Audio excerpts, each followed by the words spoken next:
नमस्कार, मैं हूं आपके साथ शगुफ्ता साहिल देव। आप देख रहे हैं जीएनटी स्पेशल। जीएनटी स्पेशल में आज बात करेंगे देश के दक्षिण में निभाई जाने वाली एक ऐसी अनोखी परंपरा की जिसके उत्साह और रोमांच में इस समय पूरा तमिलनाडु डूबा है। जल्लीकट्टू।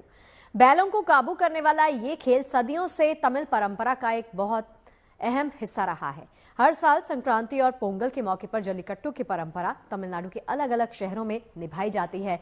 इस खेल में रोमांच है, जोखिम भी है, पर सब पर भारी है आस्था और तमिल गौरव की वो भावना जो सदियों से इस खेल के साथ जुड़ती है। आज आपको सुनाएंगे जल्लीकट्टू की सदियों पुरानी कहानी, लेकिन सबसे पहले आपको दिखाते हैं तमिलनाडु में चल रहा जल्लीकट्टू का भव्य उत्सव।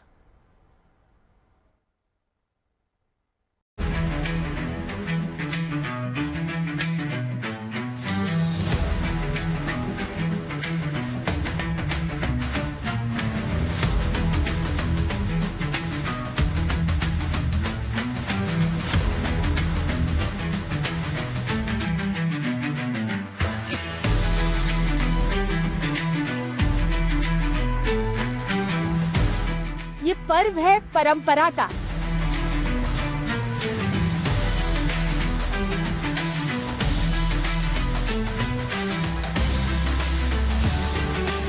ये जश्न है रोमांच का। ये उत्सव है तमिल संस्कृति और प्रकृति के प्रति इस राज्य के शाश्वत प्रेम का।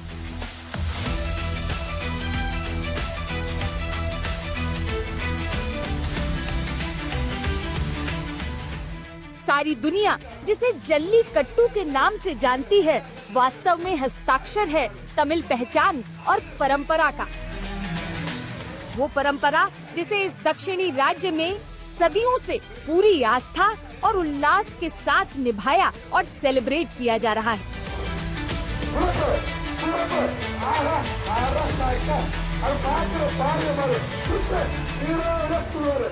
संक्रांति को शुरू होने वाले 4 दिनों के पोंगल उत्सव के तीसरे दिन को मट्टू पोंगल कहा जाता है। उसी दिन तमिलनाडु के कई हिस्सों में जल्लीकट्टू खेला जाता है। पोंगल पर्व आते ही मंदिरों के राज्य तमिलनाडु में एक बार फिर जल्लीकट्टू उत्सव की धूम मच गई है।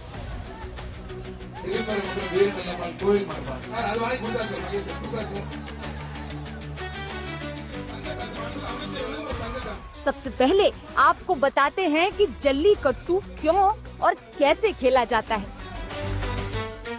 जल्लीकट्टू को अंग्रेजी में बुल टेमिंग स्पोर्ट कहा जाता है, यानी बैलों को काबू में करने का खेल।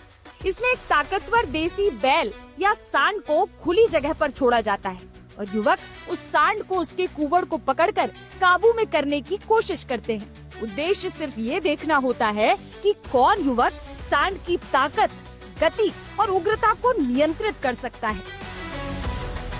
जल्ली का मतलब होता है सिक्के। तो प्रथा यही थी कि जो बैल होते थे उनके सींगों पे सोने और चांदी के सिक्के बांधे जाते थे और फिर इन बैलों को 30 मीटर तक करीब दौड़ाया जाता था और उसके बाद इन सिक्कों को हासिल करने की जो होड़ थी वहाँ से ये शुरू हुआ और फिर धीरे धीरे करते करते जो है ये फेमस हो गया। और जल्ली मतलब सिक्कों के लिए ही मेन लड़ाई होती थी। और इसमें सबसे बड़ी बात यह है कि जो बैल होते हैं उनको अभी भी उनका पूरा एग्जामिन किया जाता है, मेडिकल देखते हैं कि वो फिट है कि नहीं है। और वैसे ही बैलों को और अयार जाति के जो लोग थे उन्होंने इसको शुरू किया था। तो फिर वैसे ही बैलों को दौड़ाया जाता है ताकि यानी कि नस्ल को बचाने के लिए शुरू किया गया था। जैसे कि हम देखते हैं अक्सर कि जो बैल खेती में यूज़ नहीं होते हैं उनको फिर काट दिया जाता है, तो उनके संरक्षण के लिए जो है ये परंपरा शुरू की गई है। वास्तव में ये पर्व खेती और फसल की कटाई से जुड़ा है। गाँव में से त्योहार की तरह मनाया जाता है। जल्लीकट्टू में शामिल होने वाले सांडों को पहले अच्छे से खिलाया पिलाया जाता है और उनके सींगों पर रंग लगाए जाते हैं। कई जगह सांडों के सींगों पर कपड़ा या झंडा भी बांधा जाता है। परंपरा के अनुसार जल्लीकट्टू में भाग लेने वाले सांड को परिवार के सदस्य की तरह सम्मान दिया जाता है। परंपरागत रूप से ये खेल पशुधन पूजा, फसल के लिए आभार युवकों की बहादुरी, शक्ति और ग्रामीण जीवन के उत्सव का प्रतीक रहा है। लेकिन इसका एक मकसद देसी नस्ल के सांडों की पहचान और संरक्षण भी रहा है। दरअसल पुराने समय में खेती के लिए मजबूत और स्वस्थ बैलों की जरूरत होती थी। जल्लीकट्टू के जरिए ये देखा जाता था कि कौन सा सांड सबसे ताकतवर, फुर्तीला और सहनशील है। ऐसे सांडों को बाद में प्रजनन के लिए चुना जाता था, जिससे अच्छी नस्ल आगे बढ़ सके। इसके अलावा ये युवाओं की बहादुरी, ताकत और साहस दिखाने का भी एक माध्यम था। जल्लीकट्टू जो परंपरा है वो तमिलनाडु में लगभग 2000 वर्ष पहले से है और इसको वहाँ का गौरव माना जाता है। तो बैलों को जो है वो शक्ति का प्रतीक माना गया है और पोंगल के अवसर पे जल्लीकट्टू करने का जो महत्व है वो शुरू से वहाँ चला आ रहा है। तो आज भी इस चीज़ को उन लोगों ने कायम रखा है और ये हर वर्ष होता है। और रही बात क्यों किया जाता है, तो ये वो अपना गौरव मानते हैं। जैसे मैंने बताया कि हर वर्ष इसका आयोजन किया जाता है और कृषि समुदाय से संबंधित ये एक पारंपरिक त्योहार है जिसे ये मनाते हैं। लेकिन पोंगल के 4 दिनों में ये तमिलनाडु के कई कस्बों और गांवों में मनोरंजन का जरिया भी बन जाता है। जल्लीकट्टू उत्सव को देखने दूर दूर से लोग आते हैं। मुख्य रूप से तमिलनाडु के मदुरई, त्रिची, पुदुकोट्टई और शिवगंगई में जल्लीकट्टू महोत्सवों का आयोजन होता है। अब आपको बताते हैं कि जल्लीकट्टू आखिर किया कैसे जाता है। जल्लीकट्टू के आयोजन के लिए एक बड़ा खुला मैदान चुना जाता है। सांडों को एक संकरे रास्ते या बाड़े से बाहर छोड़ा जाता है। जैसे ही सांड बाहर आता है, युवक उसे उसके कुबड़ को पकड़कर कुछ दूरी तक रोकने या साथ चलने की कोशिश करते हैं। जो युवक सांड को तय समय या दूरी तक संभाल लेता है, उसे विजेता माना जाता है। इस दौरान सांड को घायल करने या हथियार इस्तेमाल करने की अनुमति नहीं होती, लेकिन फिर भी कई बार हादसे भी हो जाते हैं, जिसकी वजह से ये खेल विवादों में रहा है। जैसे कि सींगों के ऊपर और या इनकी पूंछ के ऊपर आप हाथ नहीं लगा सकते हैं खेल के दौरान, और खेलों में भी जो स्वस्थ बैल हैं उन्हीं को आप रख सकते हैं। और सबसे पहले इस खेल का आयोजन करने के पहले प्रशासन से अनुमति ली जाती है। बिना प्रशासन की अनुमति के आप नहीं कर सकते हैं। तो ये सारे कुछ नियम होते हैं जिनके तहत 15 से 30 मीटर की दूरी पे इनको दौड़ा के और फिर करीब 30 सेकंड के लिए इनको रोका जाता है। ऐसे कुछ नियम है इस खेल के, उसके तहत ही किया जाता है। जहां एक ओर जल्लीकट्टू को तमिल पहचान और परंपरा का प्रतीक माना जाता है, वहीं दूसरी ओर इसे लेकर पशु अधिकारों और सुरक्षा पर सवाल भी उठते रहे हैं। हाल के सालों में जल्लीकट्टू को लेकर सुप्रीम कोर्ट, राज्य सरकार और सामाजिक संगठनों के बीच लंबी बहस देखने को मिली है।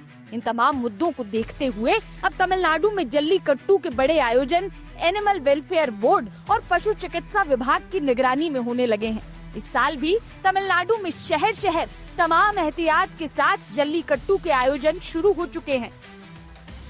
जोश और अनुशासन के तालमेल के बीच तमिलनाडु के तटों पर जल्लीकट्टू का उत्साह हिलोरे भर रहा है। जल्लीकट्टू तमिल समुदाय का एक बहुत ही इम्पोर्टेंट स्पोर्ट्स है, खेल है, और इस पे 1 महीने का जनवरी पे पूरा जल्लीकट्टू तमिलनाडु की हर जगह में होगा। पर 3 इम्पोर्टेंट जल्लीकट्टू जो अवनियापुरम, पालेमेडे और अलंगानल्लूर पे होंगे, वहां पे वो तो एक वर्ल्ड फेमस है। और एक जल्लीकट्टू पे 1000 बुल्स और 600 बुल टेमर्स को रजिस्टर करते हैं। और इस स्पोर्ट को बुल टेमिंग स्पोर्ट्स बोलते हैं, बुल फाइटिंग नहीं, क्योंकि इस स्पोर्ट्स में हम बुल के साथ सिर्फ रेसलिंग करते हैं। और ये जो बुल है उसकी शोल्डर पे एक हम्प जैसा होगा, उसको पकड़कर एक बुल टेमर को उस बुल से अंटिल इट कंप्लीट्स 3 राउंड्स इसको ऐसा ही पकड़ कर रहना होगा, या फिर 50 मीटर जैसा उसको होल्ड कर उसके साथ चलना पड़ेगा। ऐसा हो गया तो उसको एक विनर डिक्लेयर करेंगे या फिर उस बुल को डिक्लेयर करेंगे। और ये जल्लीकट्टू बहुत तमिल समुदाय के लिए बहुत इम्पोर्टेंट है। कैमरा पर्सन इरफान के साथ प्रमोद माधव फॉर GNT। देखिए, भारत की समृद्ध सांस्कृतिक विरासत को दुनिया सलाम करती है। हमारे त्योहारों और रीति रिवाजों की डोर सिर्फ पौराणिक इतिहास ही नहीं बल्कि मानवता के उदयकाल से भी जुड़ी हुई है। जल्लीकट्टू के अस्तित्व का प्रमाण सिंधु घाटी सभ्यता में भी पाया गया है, तो वहीं इसके इतिहास का एक सिरा जुड़ता है देवादिदेव महादेव और उनके प्यारे नंदी बैल के साथ। बैलों को काबू करने में इस खेल का इतिहास अपने आप में बहुत अनोखा है। तमिलनाडु में शिवजी के बैल नंदी को मट्टू कहा जाता है। उन्हीं के नाम 4 दिन चलने वाले पोंगल त्योहार के तीसरे दिन को मट्टू पोंगल कहते हैं। इस दिन न केवल बैलों की पूजा होती है बल्कि उनके साथ जल्लीकट्टू के रोमांच का उत्सव भी होता है। तो चलिए आपको सुनाते हैं वो कहानी जो बताती है कि जल्लीकट्टू को क्यों मानव इतिहास की सबसे प्राचीन परंपराओं में से एक माना जाता है।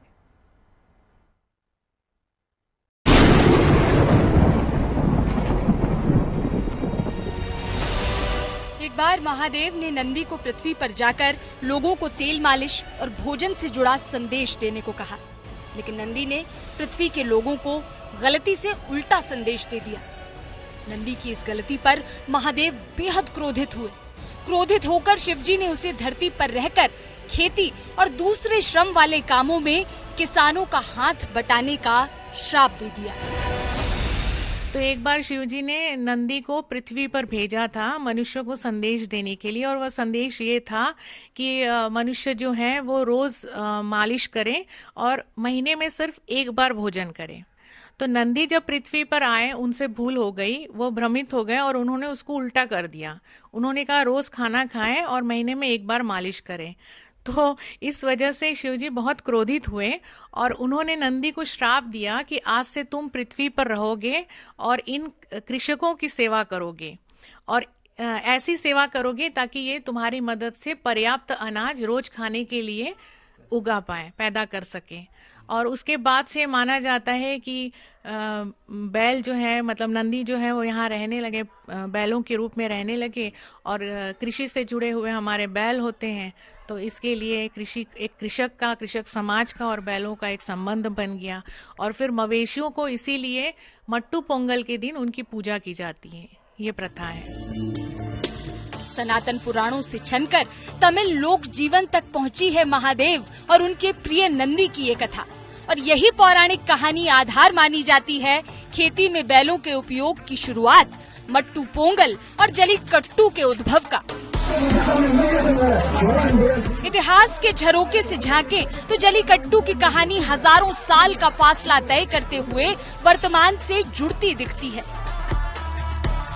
सिंधु घाटी सभ्यता की एक मुहर पर जल्लीकट्टू जैसे बैल नियंत्रण के खेल का चित्र मिलता है। ये सील लगभग 4000 साल पुरानी है। सिंधु घाटी सभ्यता से मिली मिट्टी की इस मुहर पर एक आदमी को बैल को नियंत्रित करते हुए दिखाया गया है, जो जल्लीकट्टू के प्राचीन रूप को दर्शाता है। इस मुहर में एक क्रोधित बैल और उसे नियंत्रित करने की कोशिश कर रहे कई लोगों को दिखाया गया है, जो हवा में उछलते हुए दिखते हैं, जिससे उस समय के खेल का रोमांचकारी माहौल पता चलता है।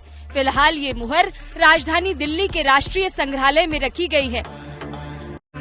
इतिहासकार इस सील को द्रविड़ संस्कृति और सिंधु सभ्यता के बीच संबंध के प्रमाण के रूप में देखते हैं। वास्तव में ये मुहर इस बात का एक महत्वपूर्ण प्रमाण है कि बैलों से जुड़े खेल और अनुष्ठान सिंधु घाटी सभ्यता जितने प्राचीन हैं, ये समय के साथ विकसित होकर आज के जल्लीकट्टू का रूप ले चुके हैं। आपको बता दें कि तमिल साहित्य, खासकर संगम काल की रचनाओं में इसका उल्लेख मिलता है। इसका वर्तमान नाम 2 शब्दों से बना है, जल्ली यानी चांदी और सोने के सिक्के और कट्टू यानी बंधा हुआ। पुराने तमिल ग्रंथों में इसे एरथू कत्तू कहा गया है, जिसका अर्थ है सांड को वश में करना। बताया जाता है कि 400 से 100 ईसा पूर्व के काल में भारत में एक जातीय समूह अयार इसे खेलते थे। तब जल्लीकट्टू में जीतने वाले युवक को सोने के सिक्कों से बंधी थैली पुरस्कार के रूप में मिलती थी। उस दौर में ये राजाओं और जमींदारों के संरक्षण में होने वाला आयोजन था। गांव के सबसे बहादुर युवक को समाज में विशेष सम्मान मिलता था और कई बार विवाह के लिए भी ऐसे युवकों को प्राथमिकता दी जाती थी। जल्लीकट्टू की परंपरा जो शुरू हुई है लगभग 2000 वर्ष पहले, यानी कि 400 से 100 ईसा पूर्व शुरू किया गया था और इसका उल्लेख हड़प्पा के युग में भी मिलता है। तो ये काफी माने पौराणिक जिसको कह सकते हैं, इसका उल्लेख है पुरानी इसमें किताबों में आपको मिलेगा। जल्लीकट्टू की परंपरा है और ऐसा माना जाता है कि बैल जो है हमारी कृषि संस्कृति का आधार रहे हैं और शक्ति प्रदर्शन इसके माध्यम से वो प्रस्तुत करते हैं। तो इसके लिए ये परंपरा शुरू की गई थी शुरू से। चूँकि जल्लीकट्टू भगवान शिव और उनके नंदी बैल से जुड़ा है, इसलिए तमिल संस्कृति में ये प्रकृति से जुड़ा त्योहार होने के साथ साथ धार्मिक महत्व का उत्सव भी है। तमिलनाडु के लोग जल्लीकट्टू के बैल की पूजा करते हैं। बैल की मृत्यु होने पर रिश्तेदारों को शोक संदेश भेजते हैं। उसका मृत शरीर फूलों से सजाते हैं। इंसानों की तरह ही उसकी अंतिम यात्रा और अंतिम क्रिया होती है। कई जगहों पर बैल का मंदिर भी बनाया जाता है। बैल और जल्लीकट्टू के प्रति ऐसी आस्था और विश्वास से प्रेरित होकर ही तमिल युवक तमाम जोखिम उठाकर भी इस खेल में पूरे उत्साह से शामिल होते हैं। कृषक समुदाय, जैसे मैंने पहले भी बताया कि अयार जाति के लोगों ने इसको शुरू किया था और कृषक समुदाय इसको बड़ा सम्मान के साथ इसको मानते हैं, क्योंकि उसके बिना पोंगल को अधूरा माना जाता है। और उनका ये कहना है कि बैल जो है वो उनका गौरव है। चूँकि कृषि से जुड़े हुए हैं तो इसके लिए इस त्योहार का उनके इसमें बहुत तमिल जाति में बहुत महत्व है। सम्मान से जुड़ा हुआ है। 2000 वर्ष पुराना परंपरागत खेल है, तो जोखिम उठा के भी करते हैं। हालांकि कई बार ऐसा सुनने में आया है कि चोटिल होते हैं लोग, लेकिन फिर भी जो सुप्रीम कोर्ट का आदेश आया है कि अगर एक अनुशासन से और एक मॉडिफाई वे में सुरक्षा के नियमों को ध्यान में रख के अगर इस खेल को खेला जाए तो कोई गलत नहीं है।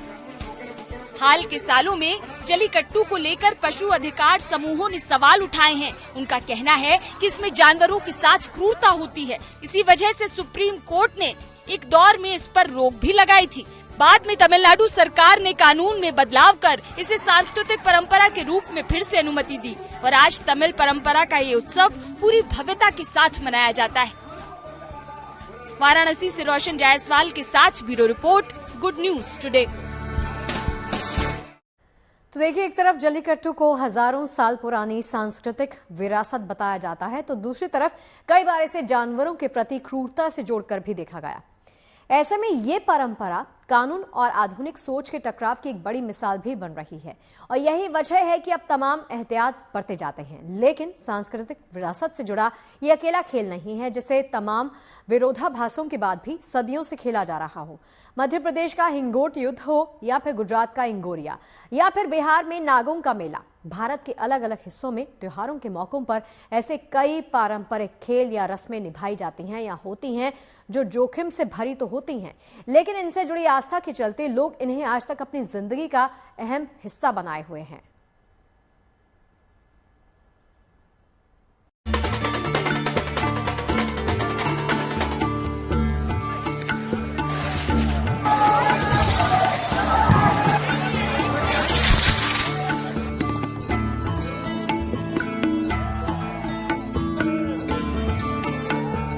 हमारा विशाल देश अलग अलग संस्कृतियों और परंपराओं का संगम है।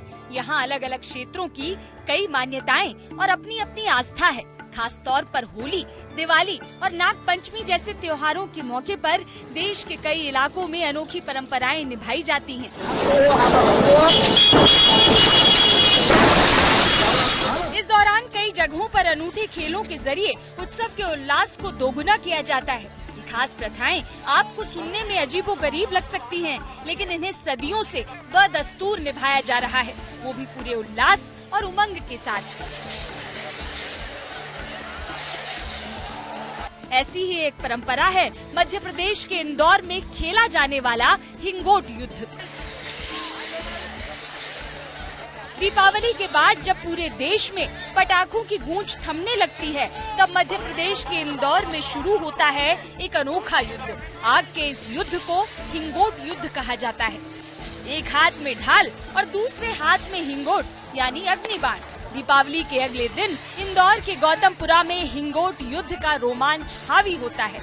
इंदौर से 55 किलोमीटर दूर गौतमपुरा में आतिशबाजी से ज्यादा तैयारी इस लड़ाई के लिए होती है। यहाँ तुर्रा और कलंगी नाम से दो दल बनते हैं। आग से बचने के लिए हाथ में ढाल होती है। दोनों दल एक दूसरे पर जलता हुआ हिंगोट फेंकते हैं। ये परंपरा सैकड़ों सालों से चली आ रही है और आज भी जारी है।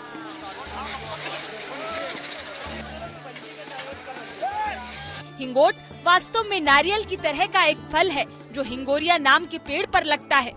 आंवले के आकार वाले फल से गूदा निकालकर इसे खोखला कर लिया जाता है। इसके बाद इसे सुखाकर इसके भीतर बारूद भरी जाती है। इसके बाद हिंगोट के ऊपर बांस की किमची बांध दी जाती है, जिससे ये अग्निबाण की तरह दिखने लगता है। परंपरागत हिंगोट युद्ध को लेकर स्थानीय मान्यता है कि ये युद्ध भगवान कृष्ण और नरकासुर के युद्ध का प्रतीक है। दीपावली के बाद बुराई पर अच्छाई की जीत के रूप में इसे देखा जाता है। मध्य प्रदेश के मालवा अंचल में ये प्राचीन लोक परंपरा दिवाली के दूसरे दिन धोक पड़वा पर निभाई जाती है। हिंगोट युद्ध के लिए दोनों दलों के योद्धा पारंपरिक पोशाक में सज धज कर आते हैं। युद्ध के दौरान जलती हुई हिंगोटों से एक दूसरे पर प्रहार करते हैं। ये युद्ध प्रतीकात्मक होता है और इसे वीरता, साहस और आस्था का संगम माना जाता है। बदलते समय के साथ हिंगोट युद्ध परंपरा को निभाते समय सुरक्षा को लेकर कई एहतियात बरते जाने लगे। अब हिंगोट युद्ध को लेकर प्रशासन सुरक्षा के व्यापक इंतजाम करता है। दर्शकों के लिए सेफ्टी नेट्स लगवाए जाते हैं। मौके पर फायर ब्रिगेड के वाहन मौजूद रहते हैं। इसके अलावा डॉक्टरों और स्वास्थ्य कर्मियों की टीम लगातार मुस्तैद रहती है। भीड़ प्रबंधन के विशेष इंतजाम होते हैं। तमाम एहतियातों के साथ प्रशासन की कड़ी निगरानी में अब हिंगोट युद्ध संपन्न होता है।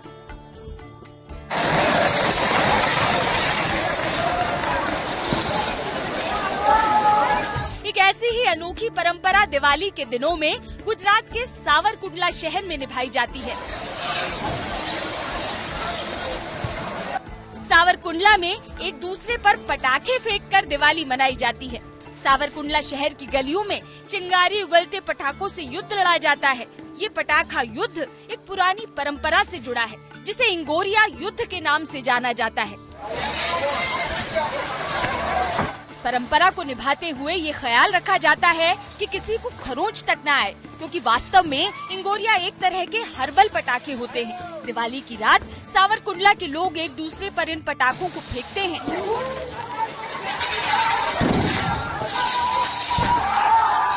सावरकुंडला में ये परंपरा लगभग 150 साल से चली आ रही है।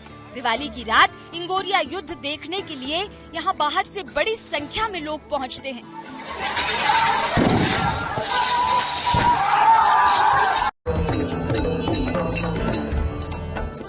देश में निभाई जाने वाली ऐसी ही अनोखी परंपराओं की सूची में शामिल है बिहार के समस्तीपुर का नाग मेला।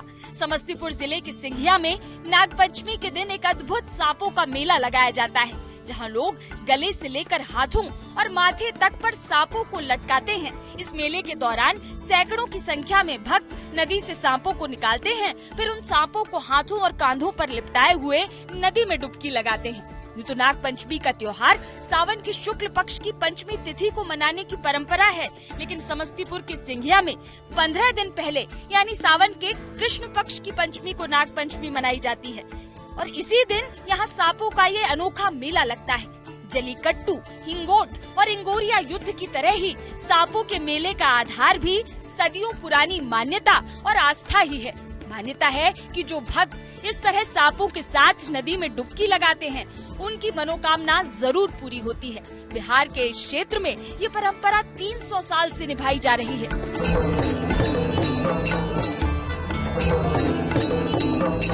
मेले की शुरुआत में भक्त सिंघिया में मौजूद मां भगवती के मंदिर में पूजा अर्चना कर ढोल ताशों के साथ बूढ़ी गंडक नदी पहुंचते हैं। फिर नदी में भी पूजा अर्चना कर डुबकी लगाते हैं और फिर शुरू हो जाता है नदी से सांपों को निकालने का सिलसिला। परंपरा को निभाने के दौरान नदी से कई प्रजातियों के सांप निकलते हैं। श्रद्धालु ये दावा करते हैं कि इस परंपरा को निभाने के दौरान इतने सालों में आज तक किसी भक्त को सांप ने नहीं काटा। श्रद्धालु इसे मां भगवती की कृपा मानते हैं। अगर सांप यहाँ किसी श्रद्धालु को नुकसान नहीं पहुँचाते, तो इस बात का भी पूरा ख्याल रखा जाता है कि परंपरा को निभाने के दौरान सांपों को किसी तरह का नुकसान न हो। रस्म पूरी होने के बाद नदी से निकाले गए सांपों को सुरक्षित स्थानों पर छोड़ दिया जाता है। ये मेला प्रकृति और इंसान के अनोखे रिश्ते की जीवंत तस्वीर है। हमारे देश में होने वाले इन अनोखे खेलों, मेलों और रस्मों में प्रकृति और इंसान के बीच आस्था और ऊर्जा के लेन देन का अद्भुत रिश्ता दिखता है। वो रिश्ता जिसे श्रद्धा और मान्यताओं की डोर ने सदियों से बांध रखा है। Bureau report, good news today. और चलिए जीएनटी स्पेशल की आज की इस खास पेशकश में फिलहाल के लिए इतना ही, लेकिन देश और दुनिया की पॉजिटिव खबरें यूं ही जारी रहेंगी। देखते रहिए जीएनटी।